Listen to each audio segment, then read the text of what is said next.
So, I finally sat down with Angerfoot. 3 lives doing what they do best, taking a single crazy idea, committing to it with absolute confidence, and letting the Devolver publish it like per usual. The setup is beautifully deranged. The game is split into 5 chapters. 4 of them are you tearing through a specific gang, and then there's a shorter, final chapter where you're basically invited upstairs to deal with the big boss of big bosses, the Crime Minister. And all of this takes place in Shit City, which is apparently named that because everyone is in a gang. Crime is the local religion, and the municipal budget is spent entirely on neon lights and firearms. I'd like to say it's exaggerated, but honestly, it's probably close enough to be a grounded current day Detroit simulator. The whole reason for the game is that Angerfoot's prized shoe collection is stolen by Goo Cop, which kicks off a revenge tour where each major gang in the city has a piece of your drip, and within the first few levels, the game is very clear on what it wants from you. The loop is simple: go fast, clear rooms, look cool as fuck while doing so, and don't die. The last one is optional. You're sprinting foot first into these compact murder box levels, and you're solving them with whatever gets the job done. Kicks, gunshots, explosions, or some unholy combination where a door becomes a weapon and your foot becomes a heat-seeking missile. It's simple when you boil it down, but it's simple in the way Hotline Miami is simple too. The depth doesn't come from what can I do, it's in the how clean can you do it. And that comparison isn't accidental. The whole vibe is first-person Hotline Miami in a high-on-life coat of paint. Quick attempts, messy deaths, immediate restarts, and that constant itch to replay the same level again and again because you know there's a better line to get through it. That's also where its replay value lives. Not on some messy RPG progression spreadsheet, but in the mastery. Getting all the challenge stars, optimizing your routes, and hunting down that shoe collection like you're the Zoomer equivalent of John Wick. Chapter 1 drops you straight into the Violence Gang, which isn't exactly the most subtle name. These guys specialize in violent crime, and they're led by Goo Cop, a man who is not interested in upholding laws, rules, or even basic table manners. The whole chapter takes place in Shit City's underbelly, rundown apartment blocks, grimy alleyways, the kind of place where the air smells like damp cardboard. And because this is the first chapter, the game introduces you to the starter pack of enemies. You've got these baseball bat wielding crocodiles. They're basically the tutorial mobs, easy to drop with a big goofy wind up before they swing. Then you've got the purple tracksuit goons with a standard pistol, who are the first real reminder that yes, this game will delete you in an instant if you get careless. Hey, just like Hotline Miami. This first level comes with 16 enemies and 3 challenge stars. Victory, beat the level, this one shows up in every level afterwards. Purist, beat the level using only your feet to kill enemies. And Sharpshooter, kill 10 goons with headshots. And no, I didn't need to tell you all that, but it gets across the point. Every level has 3 stars, and the game is basically built to make you replay levels until you've mastered them, because some of these challenges don't just encourage replaying, they practically demand it. In some cases, you'll get stars that straight up contradict each other, like beating the level without killing any goons, and then another star wants you to beat it under a time limit while doing a full clear, or beat it without shoes, and then beat it again wearing a specific pair. Yes, shoes. Angerfoot is obsessed with sneakers, trainers, high tops, or anything else he can stick his smelly green feet into. And he will stop at nothing to rebuild his drip collection like he's got the exaggerated swagger of a black teen. Man, I've waited years to use that line. Every 5 stars you earn unlock a new pair of shoes, and they're not just cosmetic either. These basically function as your build. Brain expanders make everyone's head bigger. Detonators make kicked doors explode. Revengers make kicked goons explode. The pumped kicks turn every weapon into a shotgun,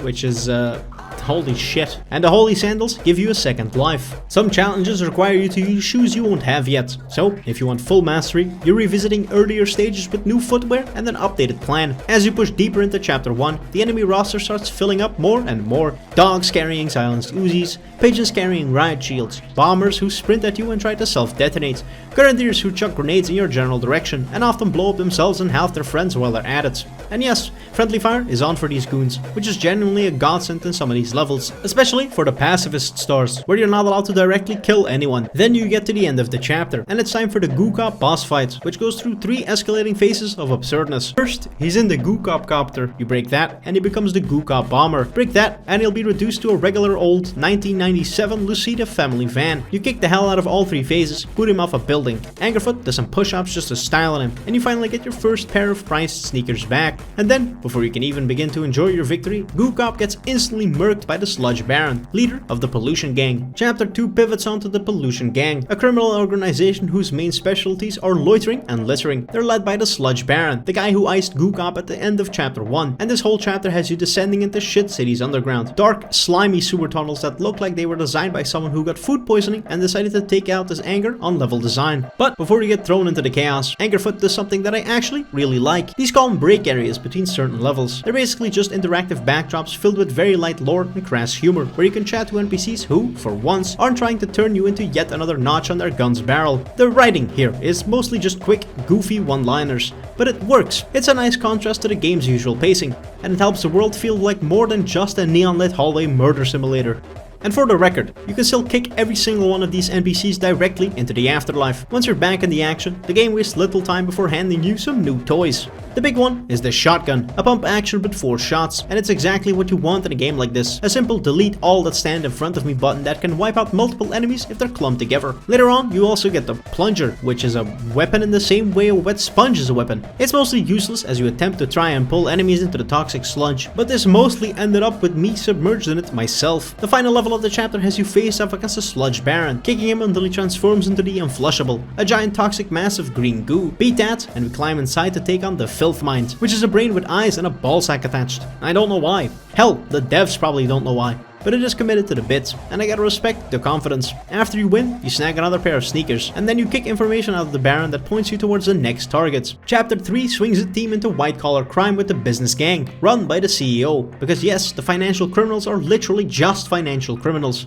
This chapter's gimmick is basically climbing the corporate ladder, and it actually works as a framing device. The higher you climb, the worse the people get. Not morally, that was already cooked, but mechanically. The game starts stacking the deck with enemies that are less kickable idiots, and more these guys are going to put me in a blender if I don't watch out. New faces show up immediately, like these little rat fellas sprinting at you with knives that are bigger than their own heads. They're small, fast, annoying, and can swarm you if you're not paying attention. You'll start running into goons who can shoot dodge, Max Payne style, and then it tosses in guys with a portable grenade launcher. And then the game introduces a real workplace hazard, armored bears with miniguns. These things don't just kill you, they fucking erase you in like 3 frames. The second they spin up, you're not in a gunfight, you're in a find cover any percent speedrun situation. They're absolutely terrifying, but you can also use them to your advantage. If you bait them right, you can get them to mow down other goons who wander in front of their fire. Friendly fire stays are one of Angerfoot's best little tools, and the bear is basically a roaming, corporate-funded HR assistant you can redirect at the enemy workforce. On top of that, you've got these suit-wearing scoundrels with burst-fire assault rifles. Also super deadly, and by the later levels, the chapter starts mixing in everything you've learned so far. This chapter is definitely where the game gets tougher. Rooms become chaotic enough to where you start thinking in terms of prioritizing specific targets. Who needs to die right now so I can live another few seconds? And then you reach the CEO. I'll be real, this boss fight ain't it, chief. Probably the most boring and easiest one so far. It's mostly just circling around her office, avoiding attacks, and shooting her with infinitely respawning assault rifles, which turns the whole thing into a strafing session. The final phase at least tries to spice it up. She jumps into an armored mech suit, and now the only way to hurt her is by using the rocket she fires at you. Chapter 4 opens up with you interrogating the CEO, until you get hit by a surprise pizza delivery. Whoa, neat! Except it's a very obvious trap because this is still Angerfoot. Luckily, your girlfriend swoops in and saves you at the last second. And now, the hunt for the final pair of sneakers points you toward Pizza Pig, owner of Pig Pizzeria and the alleged leader of the Debauchery gang, a crew themed around the 7 deadly sins, operating out of these gothic nightclub from hell levels. Enemy-wise, the chapter adds some genuinely good deal with me now threats. You get these shield-carrying rams who will, and get this, ram you to death. The solution's simple, but clean. Dodge them and kick them into the local glue factory. Then you've got what I can only describe as degenerate GIMP fanatics and their masters. I don't even want to unpack these guys. Just kick in their general direction until they stop moving. The pyro from Team Fortress 2 also makes an appearance, just to make things extra spicy. But the real highlight of Chapter 4 is the new weapon, the crossbow. This thing is one of my favorites in the entire game. It's projectile based, it hits like a truck, and it's absurdly satisfying. You can impale multiple enemies at once, pinning them to whatever wall they happen to fly into. The new goons once again force more deliberate approaches. Crossbow goons can knock you back on hits, and the flamethrower goons not only light you on fire, but also the actual ground and their friends, all of which doing damage to you if you get too close. Then you finally fight Pizza Pig, and after the CEO being a bit of a disappointment, this boss is a great recovery. After you kick him into his cheese lake a few times, he just drinks it all and becomes gargantuan. Wow, Pyrocynical, you should play this game. Oh fuck. Then, the final phase is you take control of the boat from the final mission of Modern Warfare 2, firing at his last form, Spider Pig. It's fucking absurd, and it's great. After you finally roast this pig, you get contacted by the Crime Minister, who invites you to meet at Crime Tower. If you don't, he'll kick a small mountain of sneakers into his fireplace. Finally, a threat I can take serious. The final chapter is Crime Tower, and it's immediately different just on volume alone, only 4 levels. Compared to the usual 12 to 15 per chapter, this chapter doesn't really introduce any new toys for you to play with, but it does throw the entire toy box in your face and tells you to figure it the fuck out. It's a final stress test where you'll get swarmed by rat goons while pigeon goons are taking pot shots at you, and shotgun goons are trying to close distance for that one instant death hit that ends your run. Level 1 just tosses the normal format out the window and hands you the keys to the car you've been staring at on the level select screen, and it lets you actually drive it through the goon-riddled streets of Shit City. And yeah, it's exactly as over the top as you're imagining. Levels 2 and 3 are more classic Angerfoot, just way denser, more enemies, more chaos, less breathing room. But honestly, it's a really good competence check. It's not just can you aim, it's picking targets under pressure, listening for audio cues to figure out who's still alive in the next room, and can you keep your cool long enough to survive the final room gauntlet where you basically take on everything all at once. And then, when you finally push through, you get to the penthouse, you meet the big man himself. He drops the reveal. He's the one who ordered your sneakers stolen. Not because he's a sneaker hater, but because he wanted Angerfoot to bulldoze the gangs and clear the way for his shiny new project, Nice City. He wants you to join him. All you have to do is kick the big pile of sneakers into the fire. But change is scary, so I kick him out the window instead. 11 minutes later, we're back home. Movie night with your girlfriend, chilling on the couch, with fully interactable credits. And then there's the other ending, the good ending, choosing Nice City. It's played in a much bleaker way than you'd expect. You wake up about a month later, and Shit City is gone. Everything's clean, the sky is blue, and there's no trash anywhere. And for the first time in the whole game, the music isn't pushing you into violence. It's noticeably calmer. But the creepiest part is how dead everything feels. You can't interact with the NPCs here. People just stand around, silent, wordlessly glaring as you walk past them. It feels like a hollow showroom of an actual city, which is a surprisingly thoughtful note to end on, for a game that is fundamentally a first-person shooter about solving societal problems with footwear.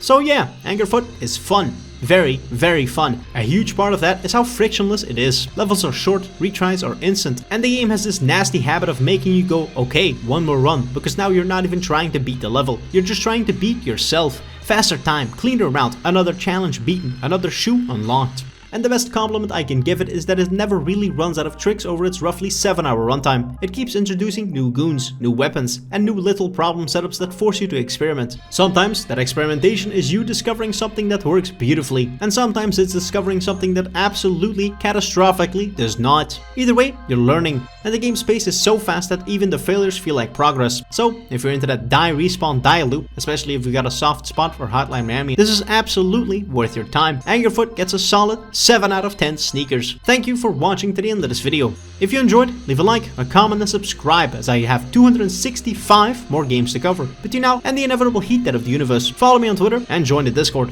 I've been thinking of streaming again, but for real this time. April 1st, mark the date. No, I'm not kidding. I don't know what I'll stream yet, but I'll think of something. I've also slowly been getting back to the grind set. And hey, this video didn't take 3 months to make, so that's progress. As always, I've been Xenivus.